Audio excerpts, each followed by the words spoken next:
Welcome back. It's your boy Fresh. And I'm Mary, and we are a Co-ople of nerds. And today we are going to be doing our Tabletop Tag 20 questions. And we were tagged by the Meeple Society. So thank you, Meeple Society. Mm-hmm. And if you don't know what the Tabletop Tag 20 questions is 20 questions about board gaming. Yep. And our relationship with board gaming. As you could probably already tell, Fresh's voice is on the fritz. So I will be doing most of the driving today. Just be careful, I can't make right turns. So we're going to curve this video a lot. A lot. So, are you ready to get started? I'm ready. Okay. Name, age, and location. Why do we have to say our age? I'm so old. Yeah, so this is the old, what was that, America Online? The ASL. Yeah. Oh, okay. So, our name is Co-ople of Nerds. Our age is almost 2 years. Almost 2 years. And our location is YouTube. No, I'm Fresh. I'm 39. Your name is Doug. My real name is Doug, but everyone calls me Fresh because of the world-renowned beatboxer, Dougie Fresh. So they just cut it short to Fresh. Born and raised in Indianapolis. Still here for now. Yeah. Unless people don't start changing. Mainly the weather. Yeah, it's the weather. The weather isn't fun. I'm Mary. I am... How old am I? 37. 47. I'm 37. 47. I forgot how old I was. Yeah, I have to calculate it out every time. Eventually you just stop caring. Huh? Yeah, you just stop celebrating. And I'm in Indianapolis. I've always been in Indianapolis. Well, I grew up in a suburb of Indianapolis, but pretty much always been in Indianapolis. All right. So, favorite childhood board games. Do you want to go first? So I think mine was Dragon... It's tough. It was either Dragon Strike or Weapons and Warriors. I'm going to go with Dragon Strike, so it's kind of the cheaper version of Hero Quest. Okay. The main thing that game is known for is it came with a VHS tape, and it just, the worst CGI you've ever seen is on that VHS tape. But hey, it was the 30s, so... You know, you're stealing my joke. I am my voice hurts stealing my jokes. The 90s, though, right? Yep. Yeah, I got that at a garage sale. I didn't know how to play it correctly, so I just made up my own rules. It's a dungeon crawler. That's why I like them so much today. So my favorite childhood board game was Monopoly. We actually played that as a family. I know, it's like... Monopoly. Nobody likes Monopoly if you're big into board games, but that was our family game. We played that together. We were always fighting over who got to control the money. Who got to be the banker? Yeah, who got to be the banker. Next question. When did you really get into the board game hobby? So for me, that would have been when I retired from magical gatherings. So that was right before our daughter was born. She's getting ready to turn 5. So about 5 years ago, almost exactly 5 years ago. Mm-hmm. So that's probably a little before I got into it, but close. I got into it. Same time. Yeah, you started picking up playing more board games. I've always had a little bit of a board game collection, but it was like your standard Scrabble, Monopoly, Apples to Apples, Cards Against Humanity. So I always had like the non-heavy party game stuff. But yeah, once we went to Gen Con and I started to play some of the heavier games. That's when I started getting into it. Yeah. I told you she'd curb it. We missed a question. All right, sorry. I'll give the keys back to you soon. First game you purchased, and do you still own it? So mine was Marvel Legendary. I saw that at a game store when I was playing Magic, and I thought that looked really cool. And yes, we do still have it, and it's gained a lot of friends. Yes. Lots of expansions for that. I hope they come out with a and big we played box. that one. I mean, we play Legendary a lot. Yeah. We really enjoy Legendary. So for me, it was Wingspan at Gen Con 2016. And was it 2016? I can't remember. No, I don't think it was that long ago. It might have been like 2016. It was the year, whatever year Wingspan came out. Because everyone's like, oh, you can't find Wingspan, and we're just walking through the vendor hall, and she's just like, ah, and yeah, just ran over there. There were and bought only it. 5 left. Yeah. And I grabbed a copy. I didn't even like ask how much it was. I was just like, here's my credit card. And I bought it, and then everyone was like, where did you get Wingspan? How did you get Wingspan? Let's play Wingspan. Yeah, we ended up taking it to the gameplay area, and just every 3 minutes someone's like, hey, can we play that next? Thinking we borrowed it from the library at Gen Con. It's like, no, this is ours. Yeah. Oh, where'd you find it? It still is one of the hottest games out there, but yeah, we still enjoy playing. it wasn't even a Stonemeyer booth. I think it was just some No, it wasn't. random store had a couple and brought them to Gen Con. Okay, next question. Any other hobbies other than board games? Well, obviously the second half of our channel is my other hobby, which is video games.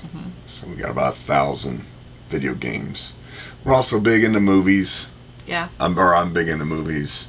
You are too. I love to watch movies. Yeah, those are my 2 other hobbies. So Small comic hobby.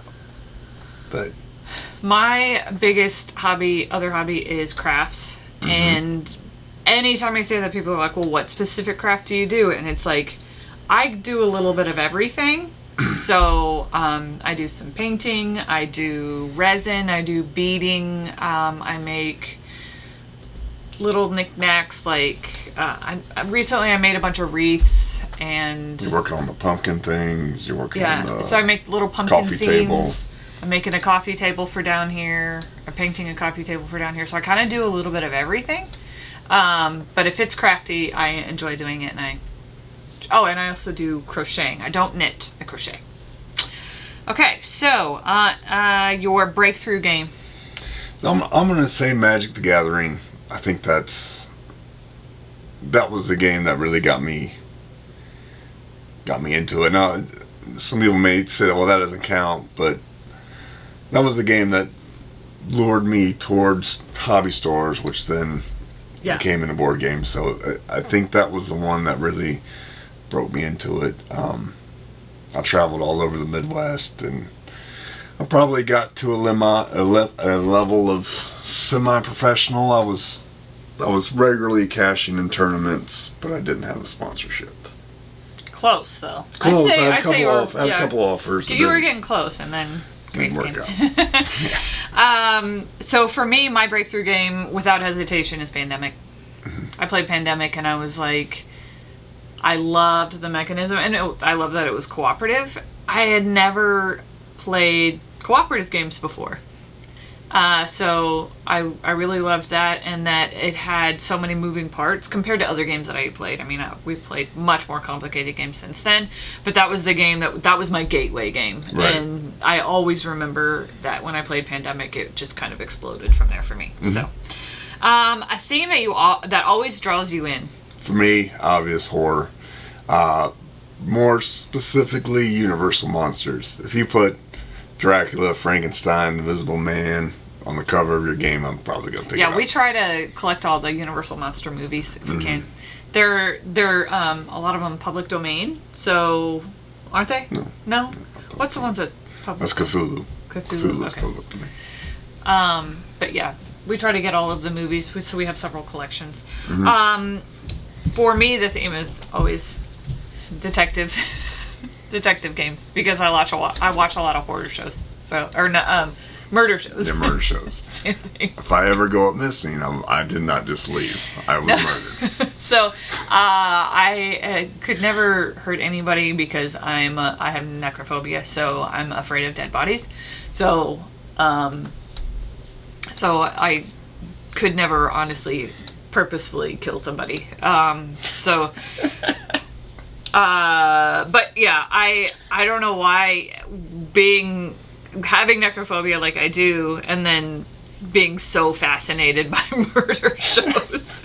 But as I've spoken to other people, it's really more common than you think. A lot of my friends watch those murder shows. But if you can put that into a board game where it's like, now I'm the detective, that's really fun. That's why I really love Chronicles and Crime. Yep. So favorite mechanisms. Oh, favorite mechanisms. I really love story-driven campaign games, which Mary hates.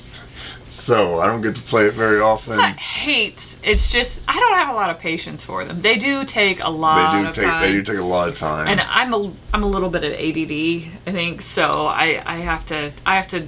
Come on, let's move. Let's go. Keep moving. Yeah, you're listening to the story.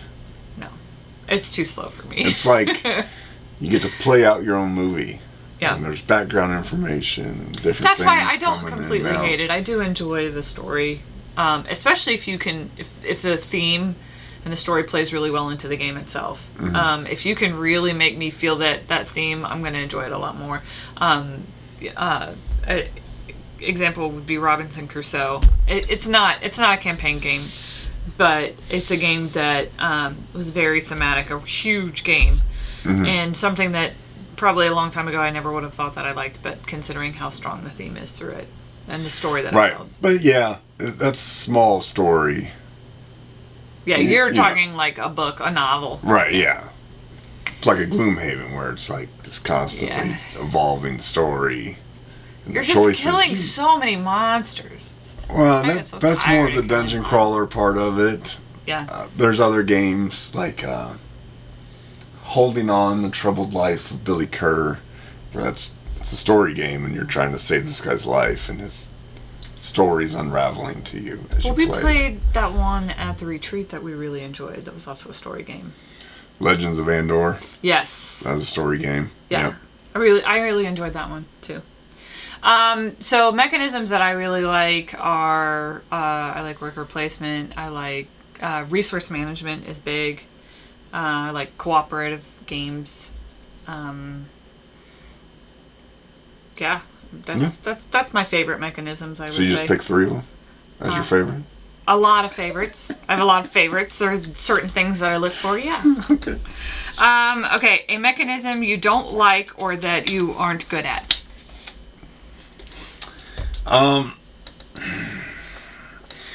It's weird. Prior to playing games, primarily with Mary, I used to play a ton of Take That. Just me and my roommates and alcohol. And we played a lot of Munchkin. Which I hate. And, those style of games. And it was fun. And then, I got with her and she hated them so much that it just completely flip-flopped me. And then It's not fun. Games aren't fun for you if the other people aren't enjoying it as well. Right. But I guess that particular group of guys, we've always tormented each other. So that just kind of went with that group. But other groups, yes. I'm going to say Take That games. You know me. It's hidden movement. I don't like hidden movement at all. None. Can't do it. We played, Escape the Aliens in Outer Space. Escape the Aliens in Outer Space, and that is a hidden movement game, and our friends came over, and they're not big board gamers, but, they love to play games with us, the more, the lighter games. And they just loved it. They wanted to play it again. And I was like, can't I sit this one out? I don't want to play it again. I don't like it. She's too analytical. She can't go with the flow. She has to know where everything is. She can't just roll. Just roll. Doesn't matter. Or I really want to play Fury of Dracula. Dracula is hidden movement. You are hunting down Dracula. I mean, you can play that with other people. Well, you have to play it too. That's the whole point. You could have our friends over and you So I guys thought, can play that. yeah, having the Meeple Society, you guys could be the 3 hunters. I'll be Dracula doing my hidden movement, and you guys gonna find me. I can watch. No, stop it. We'll see. Okay. Newest game in your collection, and have you played it? So it's a bit unfair. We just bought Century Spice Road and Race for the Galaxy. Just bought those, haven't played them. But before that, we bought Carcassonne Big Box, and we have played that. Yeah. So, We tried it out. I mean, Century and Race for the Galaxy are like a day, maybe 2 days old. Yeah, and Century is going with our the other Century. We have the other 2. No, just got one. Just one. We're planning on getting all 3. Right. Because I loved that game. Mm-hmm. So we're trying to make it where we have all 3 of them. So, favorite player count. This is super. Everyone hates this. Mine's 2 to 6. I know everyone hates 6-player games besides me. But I'm okay with 6-player games. yeah, but like Tom Vassell and stuff just hates. He's like, let's break into 2 groups of 3. Yeah, And it can get. yeah, if 6-player games get long. Yeah, where you're waiting for your turn. And Right. I can be like that because, I mean, we played a game of Scythe, I think, once at Gen Con. I think there were 9 people in it. Every single faction Yeah. was represented. And I think that means 8. that got a little boring. But I did enjoy a long time in between turns. Yeah, because I'm one of those people that I have planned, when I play Scythe, I've planned my next 2 turns before it even comes back to me, even if we're playing with just 3 people. So I'll be sitting there just like, playing on my phone, waiting. Come on now, people, let's go. Right. So I won't buy a game that doesn't play at 2, just because 90% of the time it's just the 2 of us playing. And then I like games that go all the way up to 6 because our bigger group has 6. I like 2 to 4. Yeah. 2 to 4 is, I think a lot of people like 2 to 4, but Yeah. 2 to 4 is cozy and the right amount of people, I think. It's nice. What is your board game pet peeve?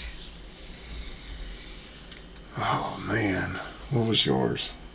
I gotta think about mine. He's living it. Analysis paralysis. I'm just teasing. Yeah, analysis paralysis. I would say that's probably also one of your pet peeves. Yes. One that's really, really close to that is when you pull out the manual or the instructions to verify something in the middle of the game that maybe we already know. You just want to make sure that we're playing it right because you're losing. I'm just double checking the rules, and that makes me the bad guy somehow. You only double check the rules though if you're losing. Well, that's because typically that means we're playing something wrong if I'm losing. What's my board game pet peeve? I think I had an answer for this and I forgot it. Do you remember what it was? You don't like small cards. I don't know if that was it, but No, I know that you really don't like small cards. I do really hate small cards. My big hands can't shuffle them. I thought that it had something to do with components, though. I felt like it had something to do with that. I can't remember. Oh, all the extra space in the box. Yeah. If your game is little, that's fine. Have a little box. You don't need this big giant plastic insert with all this extra space. I understand. We can fit more board games on the shelf. Right. Put it in a smaller box. Right. You don't need this big giant box. That's my pet peeve. Yeah. I get that. That's a good one. All right. What player color do you use most often? Yellow, because no one else wants it. I usually go for purple if that's an option. If not, I think I don't really care. I like purple because it's my favorite color. So if that's available, I'll take that. But if it's not, I don't care. Red, blue, anything like that. Red and blue make purple. Yeah. There you go. What player? Read the rule book or watch a how to play video. I would say that we do a combination of both. Yeah. where we'll read the rule book, just kind of like an overview, get an overview of an idea of how it works, and then we'll actually watch a video of how it's played, because there might be things on the rule book that we're kind of misinterpreting, and then we'll kind of go back and be like, oh, okay, so I remember now from the video, then this makes more sense on the rule book, and, right. Or, you know, maybe something we missed in the rule book that we saw in the video, and put them together. So we're definitely a good mixture of both. Right. And we do play a lot of Kickstarter games, and Kickstarter games are kind of notorious for having bad rule books, so how to play video really helps fill in some of the gaps. So, favorite snack to eat while playing board games? Whiskey and Coke. It's not a meal. That's not the only thing you eat, but yeah, that's my favorite. I don't know. I mean, if we're having more people over and we snack cookies, I like cookies. When it's just the two of us, chips. we typically don't eat. Yeah, we don't snack when it's just the two we'll have of us. a beverage, and that's pretty much it. I'll have like a beer. And I'm not one of those guys that, well, all my games have to be absolutely pristine. I've got way too many kids to worry about cleanliness, so. But I'm not gonna go get my greasy fingers all over things still. Right, yeah, I'll still use a napkin. I'm not a nail. Have you ever been to a board game convention? If so, which ones? So we've been to two. We have been, well, one. Twice. Several times. You've been to Gen Con twice. Yeah. So But Gen together. Con, that's in our backyard, so we try to go every year. Last couple of years we haven't been able to go. I mean, they canceled it one year, and then they We just had a lot on our plate this year. Various things that just prevented us from going. And then the other thing Board game retreat. is Dice Tower Retreat. Dice Tower retreat. Yeah, board game retreat. Duh, So Dice Tower. we were supposed to go in 2020, and obviously that got canceled. Yeah. 2021, we did get to go. 2022, our babysitter's having their own baby. So Babysitter, sister-in-law. She's a family member. she's a babysitter. My sister-in-law is having a baby, and Yeah. I would like to help her with the baby. So Little monster truck. that's what our son named him. Or no, our daughter named him it. Yeah. Because boys like monster trucks. Yeah. Duh. An unreleased game you are most looking forward to. Oh, I forgot to look this one up. Oh, no, I know it. Marvel Zombicide, man. You can talk about a big Is that really coming? Yeah, but Marvel Zombicide. You remember the Galactus? I showed you this. Yes, okay. Yeah, that's... For some reason, paid like, a lot I of remember money for Marvel Zombies, but I didn't know that it was Marvel Zombicide. It's in the Zombicide category. Like, it's those games. Yeah. Yeah. So they recently rebooted Zombicide.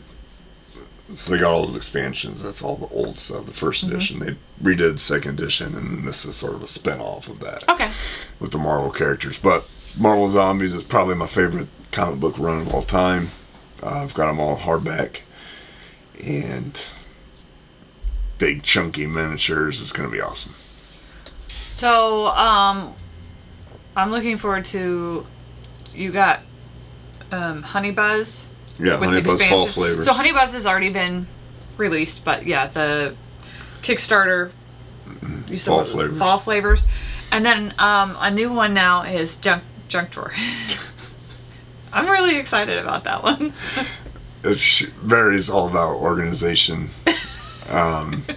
So she's very excited for Junk Drawer. Yes. You're organizing a Junk Drawer. Yes. It's Polynomino game. Yeah, that's going to be so much fun.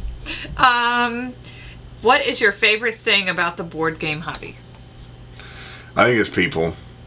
People face to face, because I don't know. I think it's just all social media, which is why I'm we're not really social media so little. Not much. The board game communities on social media just seem like the most toxic things ever. But when you actually cut through all the BS and all the keyboard warriors, and at a convention or at a game day or at a, just a game night meetup, everyone there is super nice. Everyone there wants to teach you a game, wants you to love the same thing they love, and wants it, to spread the love. And that's we've easily made my some favorite really good thing. friends Yeah, we met the Meeple Society at Dice Yeah. Tower Retreat. We met a deal. They just happened to live both in Indianapolis. We met them in Miami. And so they're part of our regular game group now. Yeah, and it's fun. It's fantastic. Yeah. Okay, so open and punch right away or wait until the first play? So that's probably wait until the first play. Primarily. We've got, I know this is another big no-no in this community. We've got a lot of sealed takes games in the shelf. It takes time. And you buy games faster than we can play them. That's right. So. But we do have a plan to get the backlog clear, though. We're implementing that plan. Okay. Others we would like to see do this tag. So Stork plays games and Envy Board Gaming. Envy Board Gaming. Yeah, that's another couple that does it. And Stork plays games. He's another local. Check out their stuff. And we want to thank the Meeple Society for inviting us to do this. Yeah, thank you. And we'll see you next time. Bye, everyone. Bye-bye. Hey, Pumpkin. Yeah.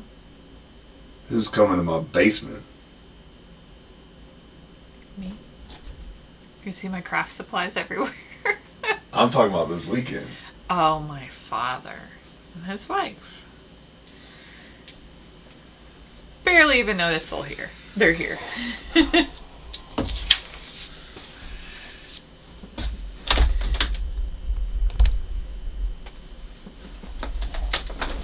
My beautiful game room being invaded by outsiders. You made space. I moved the couch about Actually- 2 foot. Actually, they're not going to be staying down here. They're going to be staying in Max's room because Max is going to be home. Gatorade, hit me up.